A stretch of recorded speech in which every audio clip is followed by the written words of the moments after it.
Welcome into the Sayer Auto Group podcast. I'm Zach Bennett alongside Kris Sayer. Got a couple special guests, Connor Wallis and JD. I actually don't know his actual name. Bradley. Mr. Bradley from Zurich. There we go. Yeah. So we have a great podcast for you today. We're going to discuss, we also have Jaden on later to discuss his success over at Nissan, highlight a few of the things that he's done, go over some key numbers that we've gotten off to in August, and then discuss the importance of reliability, both in work and in your personal life and how they tie together. So it'll be a great episode. We'll have that for you next.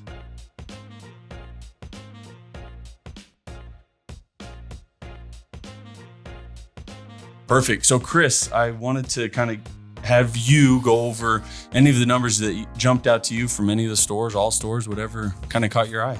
Yeah. So I looked at a few numbers just for the dealership group for this podcast, just kind of tell you guys where we're at, kind of how we're tracking overall. So far, we have sold 58 units as a group month to date. Last year, we were at 56 units, so we're ahead by 2. There we go. That's good. There we go. Dubs. Good. Kind of interesting breakdowns for each of those. In the prior year, we sold 61% of those new, 32 were used, and 7% were leased, versus this year's August, 69% new, 24% used, and 7% leased again. Oh, So kind of interesting. That number's Okay. just dead on flat. So. Yeah. And keep in mind, we do have a lot. I think we have a lot better leases right now and promos for those. So maybe we need to look at that category and start making sure we're penciling both the buy option and lease option. We should probably see a little gain there. Yep. with all the new lease promos. I want to shout out the finance team. Looking through these numbers, it just really stood out to me that they've been busting their butts to hit their goals and make strong increases. They've sold 13 more service contracts than last year, month to date. So just in this month alone, you That's see crazy. a That's huge awesome. boost. Zurich Shield and also Windshield were up almost 100% versus last year's August. So we're like, Those are these okay. categories Boom. are That's booming. okay. I'll take it. Yeah, looking at the pen level for those service contracts, it's 60% this year, Wow. and last year it was 39%. So we've definitely made some strides there. I'm proud of this finance team. Connor, you're part of that team. We appreciate your hard work. Where front gross is down a little per deal, these guys have tried to make that up on the back end. And they're a key part of that as our team. So year or month over month from last year to this year, they've done an average of 2149 on the back end this year versus that 1649 last year. That's great. So they've gone up exactly $500 per deal on average. That's huge for everybody. That's putting in the work. That's putting in the work. Putting in the work. That is something to be That's proud showing of. up. More money in your pocket. And just to give you some, looking at that front gross side, we're down about $1,000. So 1,573 this year. Last year was 2,572. So Wow. we were squeezing a little more front out, a little easier to, get people to pay that price. We're having to get deals done and move vehicles. So where that's given a little, our finance team has picked up the back end. So I guess that's my point with that. I'm proud of you guys. Thank you for your hard work. There we go. Jeff Finance. That's all I got for Round of stats. applause. Yeah. Props to There you finance. go. Awesome. Thanks for Kris. I guess we've talked about a few different things, positive, negativity, building relationships, and, with JD from Zurich. Mhm. I want to talk kind of just a little side tangent about how they've been able to improve. And I think correct me if I'm wrong, but the whole idea of understanding their numbers, knowing where they're weak at, and then being humble enough to work at it. Is that what you'd attribute the success to and with other stores that you've seen as well? 100%. Yeah. Putting in the work, like I said a second ago, is showing up for the right reasons. It's making sure that we're approaching every single deal as if it's an individual deal. But yeah, knowing what it is that you're selling, knowing how to do your job, being a professional at your job. And again, putting in the work, role playing, making sure that these things become second nature has been massive for this finance department. And again, everyone is showing up and they're doing the things that they say successful people do what unsuccessful people don't want to do. Yeah. They're doing the things that unsuccessful or finance managers don't want to do. So, No, I think it boils it down pretty nicely. Connor, have you seen that yourself? Like in the last year since it's been implemented? Oh yeah, 100%. I mean, there's just a little bit more training, and then obviously, like you said, the role playing, and then knowing your numbers and knowing what you're selling, just all the product, just kind of keep going, keep training, always constantly doing something, taking the time every day, because we have a lot of time that's just downtime, just to maybe take 10, 15 minutes a day, focus on one product or one thing you're struggling with, and just kind of hone it in a little bit. It's definitely helped. well said. Yeah. And all around, I think our sales team and finance side are better integrated. I think you guys have done a good job of getting involved on the floor, Yep. helping close deals, helping the salesman understand what exactly you do in your office. It brings those big clouds of like mystery away from those deals. And I think it helps them perform as well. So I'm proud of you guys for that as well. And I think that's probably key, is just getting more integrated, supporting each other, being more involved out on the floor. So Yeah, it's amazing what being a team will do for Right. everyone's best interest. Right. You know, as individualized as it may seem, but it's like the whole idea. I feel like sales is a lot of way of like the individual sports, like whether it's golf or tennis or whatever, where you do compete individually, but if you have teammates that when you go to practice are pushing you, they're giving you tips and helping you out in the weak areas that they're stronger in. As a team, you'll rise, which inevitably raises everybody else as well. Yep. So It Well, does. like Kris said earlier, sometimes it's important to have that individual that can carry the team.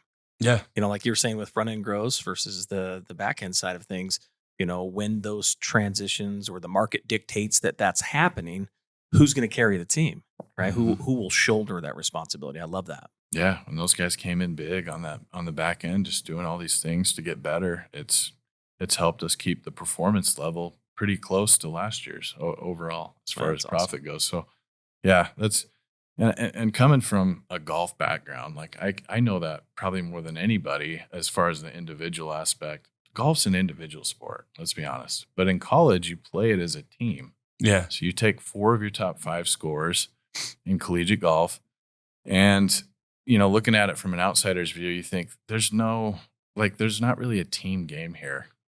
But when our team was in good harmony and pumping each other up, and you'd see a guy on one of the holes and he just made a birdie and he's pumped, you want to show up for those guys and for that grand total at the end to be as low as possible, obviously in golf. But yeah, even in a very individual process, team effort and help and support each other can make all the difference. It brought our team many times to higher levels, just helping each other psychologically or whatever it was. But yeah, it made you want to succeed and perform for your other guys. It's kind of this similar here.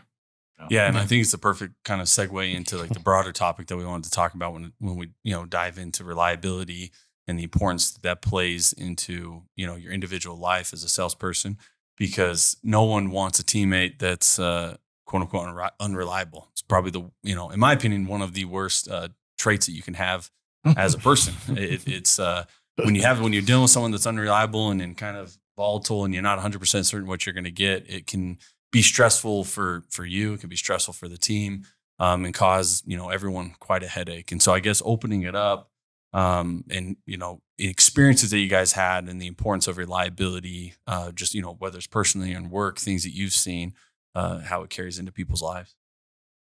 I looked up the definition of reliable, and the definition of reliable, it says consistently good in quality or performance, able to be trusted. Money. Right? Yeah. And I thought about that, and as you listen to this podcast, I want you to think to yourself, is how trustworthy am I?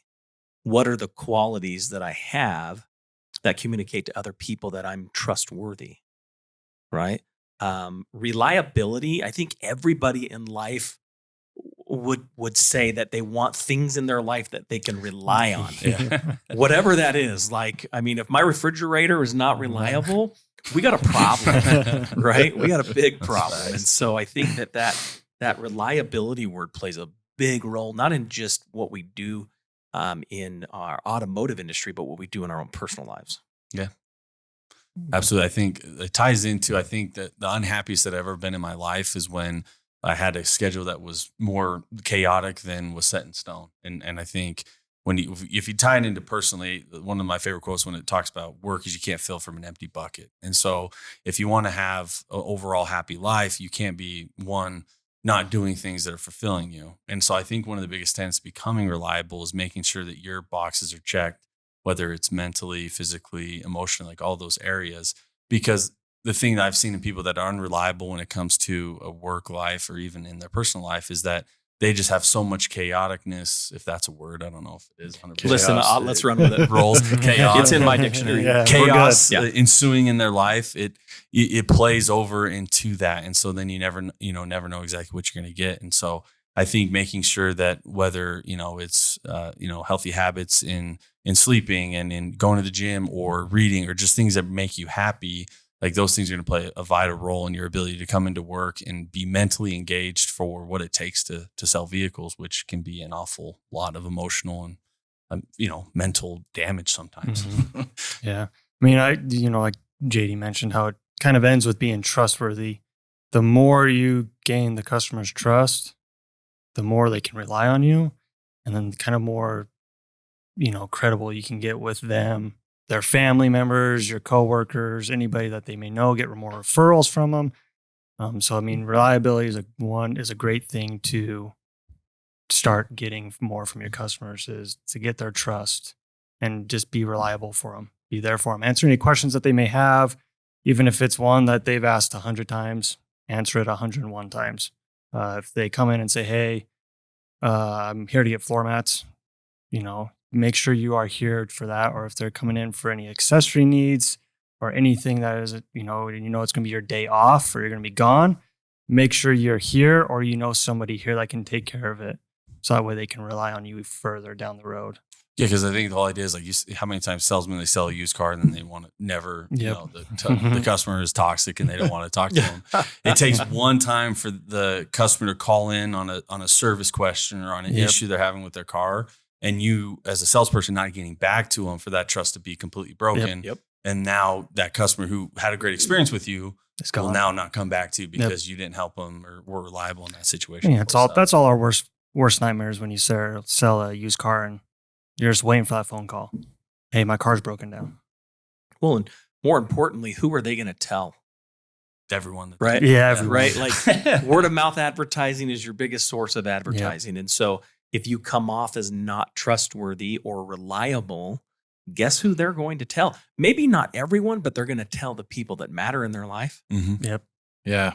It really boils down to me. The word reliable is being able to deliver what needs to be delivered when it needs to be delivered. So, being punctual is a big part of it. Are you there? Are you responsive? Are you delivering whatever service or goods or your ear, maybe empathy at the right time? And I think about the guys on our team that are very reliable. If I'm asking something of them, it's very prompt back, like the response, and they're knowledgeable about the subject I'm asking. If they're not, they know how to ask questions and find those solutions.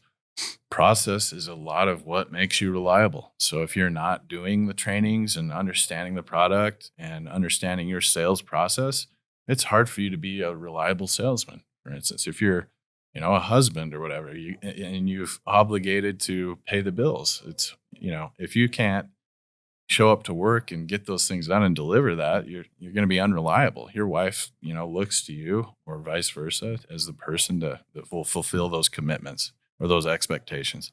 So yeah, it's just delivering what needs to be delivered when it needs to be delivered. Oh man, I hope Tara's not listening. That's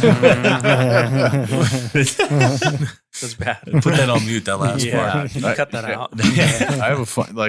I have a funny story from college. I always thought of my grandfather as very reliable. I think he showed up for all of us like when we needed it the most, and he did know what to deliver when. And hearing stories from Rick and my dad of scenarios of him working with customers and stuff, he just had a great perception of what was needed and when to deliver that.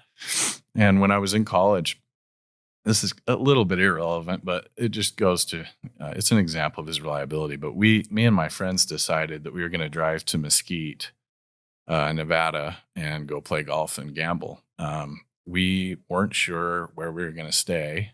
We had no plans. We thought we were going to get a hotel. For whatever reason, I can't remember, we could not get a room. I think they were fully booked.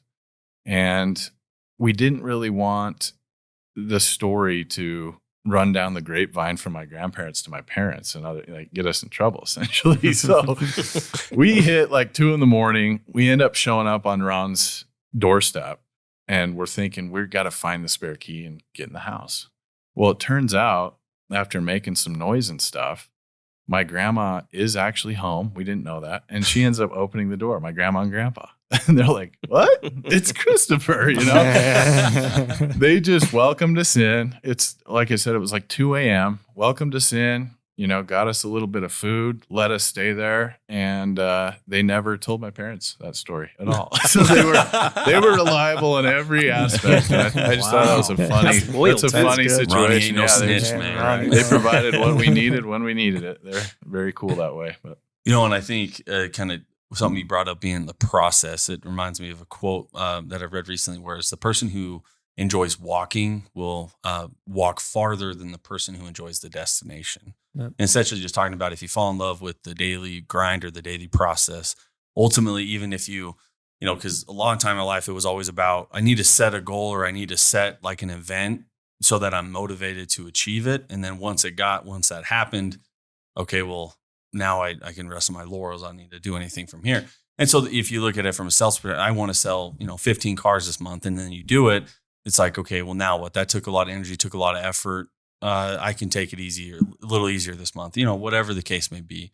If you fall in love with the daily process and the things you have to do to be successful, then you'll just over time become super, super consistent. Obviously, another word that will tie in with reliability, and your month over month performance will just start to be able to stable, and everyone will be able to look at you. That guy's a 15, 17 car a month guy. Like, he rolls out of bed, he comes in, he does this, this, and this. And that just happens for him because he's developed a process that's very consistent for what he's trying to achieve. I love that.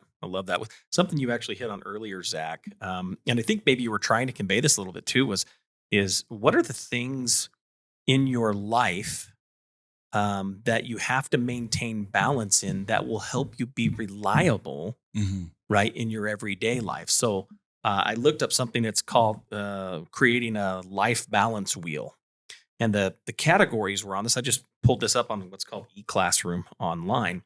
And the categories says relationships, family, health, social life, attitude, career, finance, and personal growth. So if you think about all those categories, if I was to rank myself where on that wheel, and let's say that the outside of the wheel is perfect balance, going towards the inside of the wheel is a little less balanced. If I looked at each category and I ranked myself on where or how balanced I am in that category, if you become unbalanced in your life, sometimes can that affect your reliability? Absolutely. Very. Right. Yeah, and so I think it's good to mention that taking a look at those areas of your life that maybe you feel a little out of balance in, and find out what are the things that I need to do to get back into balance. Because like I said, that can affect your reliability. Have you ever had a salesperson where his personal life affected his reliability? Yeah. All the time. I've been that salesperson. I think we've all time. been there to a certain extent. So just a thought to consider. no, that's good. I agree with that, and to practice, trying to make that wheel circle, hole, whatever you want to talk about, it's going to take discipline. It's going to take time management and probably accountability too, because you're going to have to sit there and look yourself in the mirror and be like, look, whatever I'm doing is not working and I need help, and we got to figure out how to get this done.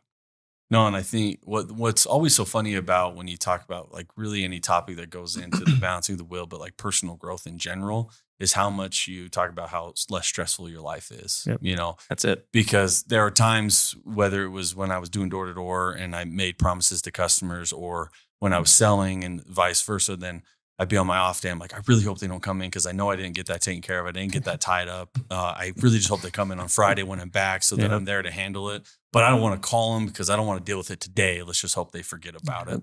And then they never do. They always end up coming on that time. And so it's very stressful to live like that. And it's also very stressful if you're not hitting, obviously, the goals and the sales that you want to, because as part of like that will balance, if finances are out of whack, then there's probably nothing as stressful as that can be. Right. And so if you don't balance out some of those things, and if you're not doing regular evaluations of yourself, whether personal or with a manager, to kind of check those areas, then it can happen quicker than I think you even realize. And you have to be, again, going back to the humility, be able to, honestly look at and evaluate and make the adjustments that are necessary to get it all back in order. Yeah, I challenge everyone to use that accountability mirror exercise we talked about last week. Yep. With that wheel, or just in general. Look yourself in the eyes. Ask yourself, am I a reliable person in each setting?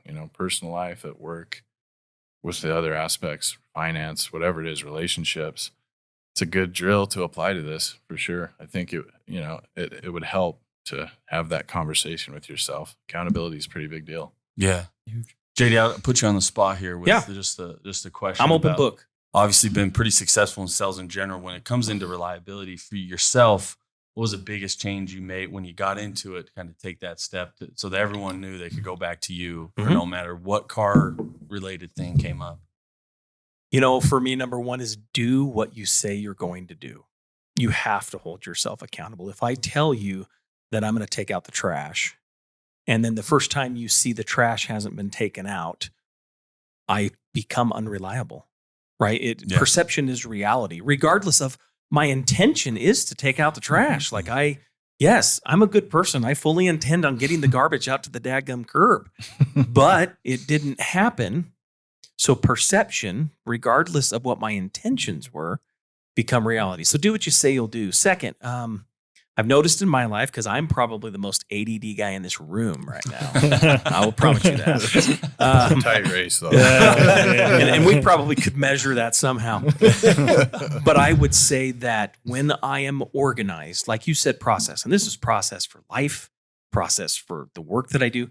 When I'm organized, I'm more reliable. Because when I'm not organized, it's just chaos, right? I would prefer chaoticness. Chaoticness. It's chaoticness. I'm an agent of chaoticness. But what that means is, even though I have good intentions and I'm a good person and I have this inclination to really do all of these good things, if I'm not organized and they don't get done, then again, like the garbage, I'm still perceived as unreliable. You can have all of the best intentions in the world, but if I'm not organized, I don't have that process in place, I don't have good routines, then something's going to fall by the wayside. I'm going to drop the ball somewhere. And believe me, it's happened in my life. Like I won't blow smoke. Like I've been that person. And so the success came for me was when I became more organized and I had not only a 30,000 foot view of what I was doing, but a boots on the ground view of how I was going to do it, then people knew that, oh no, you ask JD and he'll get it taken care of.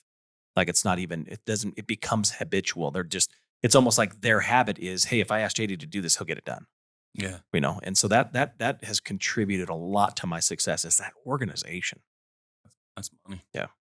I think that's what you want in life, is when someone says, hey, give it to Connor, give it to Zach, they'll get taken care of.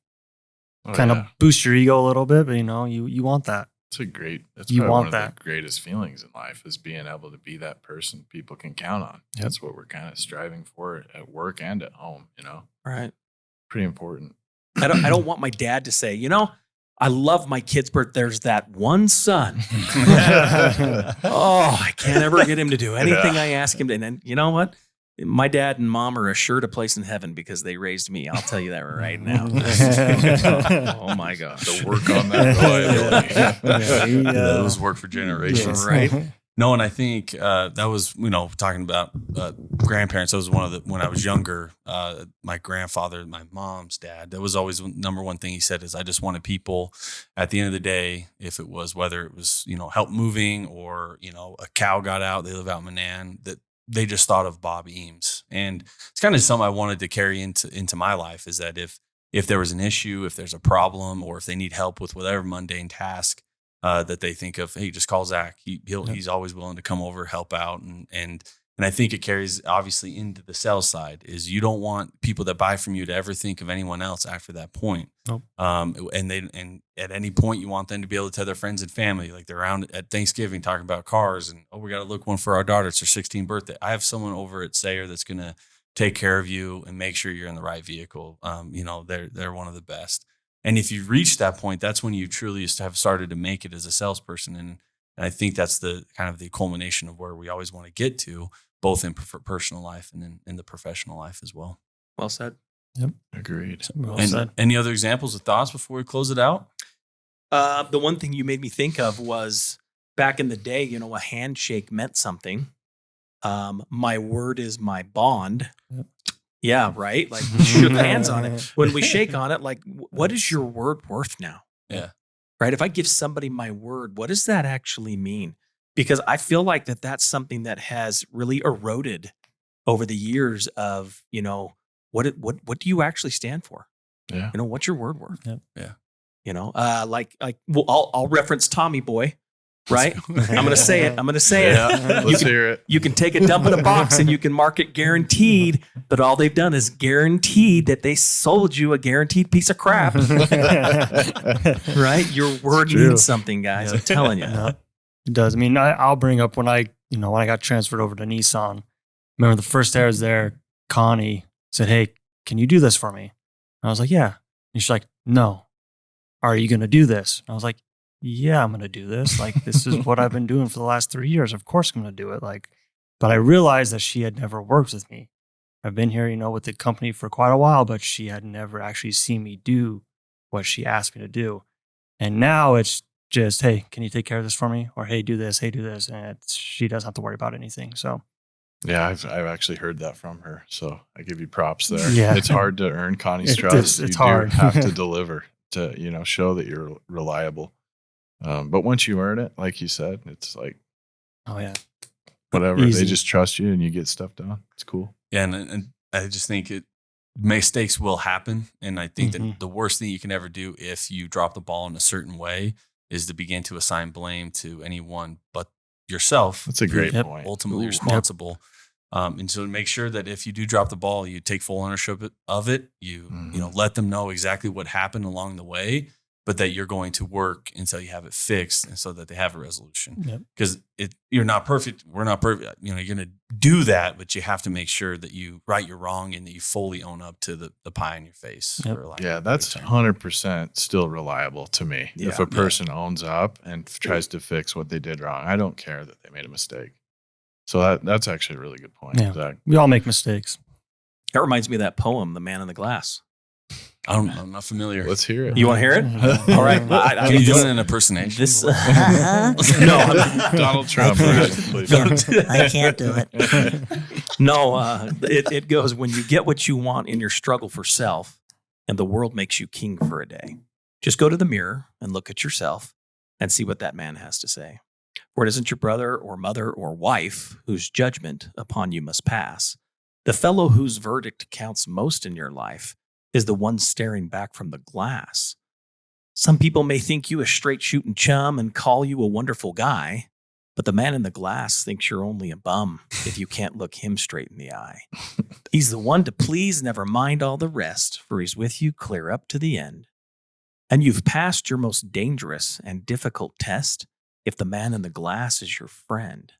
You may fool the whole world down the pathway of years and get pats on the back as you pass, but your final reward will be heartache and tears if you've cheated the man in the glass. That's profound. That's funny. That's Perfect accountability ending. right Who's there. that That written is. by?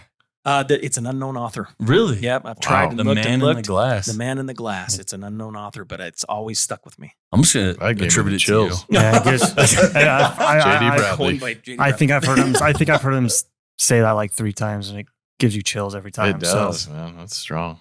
I like it.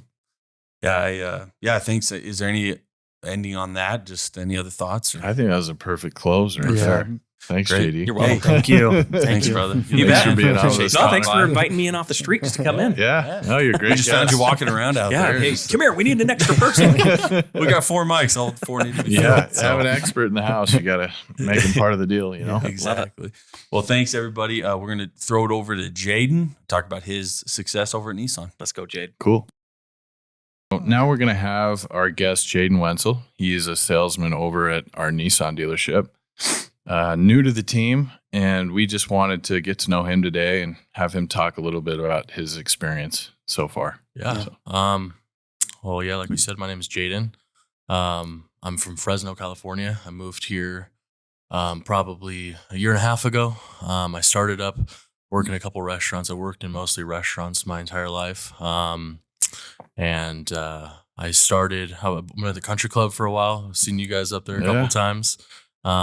But I started, I kind of was thinking about,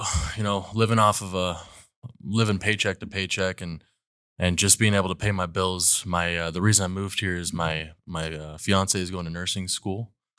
So I've been paying the bills and while she's going and doing that. So, I was looking to make more money and I was looking to see, I didn't graduate, from college or anything like that. So I was looking for an avenue of where I could, kind of experience more and make more money in this life as a young guy. So it's kind of how I started into the sales process. But Awesome. How long have you lived here in Idaho? Since I moved here in April of 21. And so she's been going to school. She got 2 semesters left in her RN program, and then she'll be done. So Nice. My wife did that program. Yeah, so did she? She's a nurse. it's a tough one, man. Yeah, It's tough. It's not easy. Yeah. Well, cool. So just right off the top, Yes, sir. thinking about your past experience, how do you think that the skills you developed in restaurant business have translated to It's car huge. sales? It's huge. I'd say that being able to talk to anybody from any background of any, and that just comes from sitting at a dinner table. When you're sitting at a dinner table, conversation comes really easy to people, and just being able to pick and choose your spots where you want to, touch base with them, or you can even sit there and get to know them a little bit. That's helped me a lot in my sales, because I think my there's a process to the sale, is what I've learned in the short period of time that I've been here. But being able to just sit down and get to know somebody, people care about if you care, then the rest doesn't matter.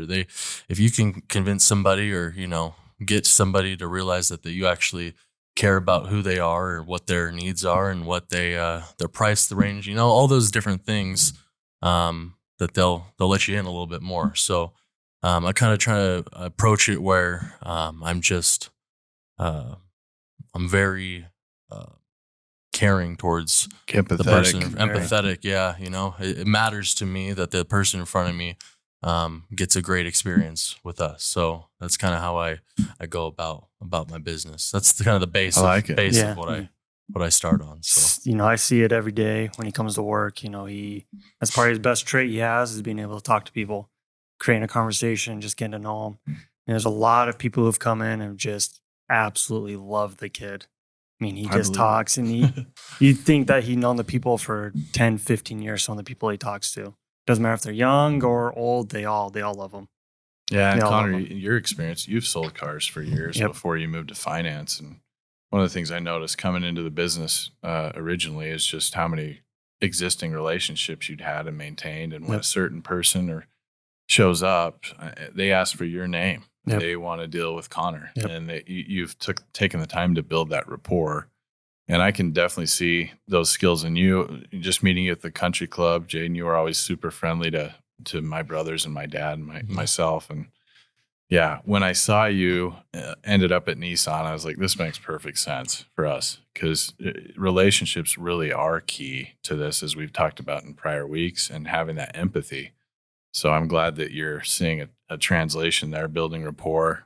Maybe we should start serving food here. I don't know. Yeah, Sounds we like could. that's the We could best do it, setting. man. Hey, he does give everybody a water, that's for sure. yeah. That's, Get 'em That's true. Take That care is of their true. basic needs, and they'll buy from you, huh? Yeah.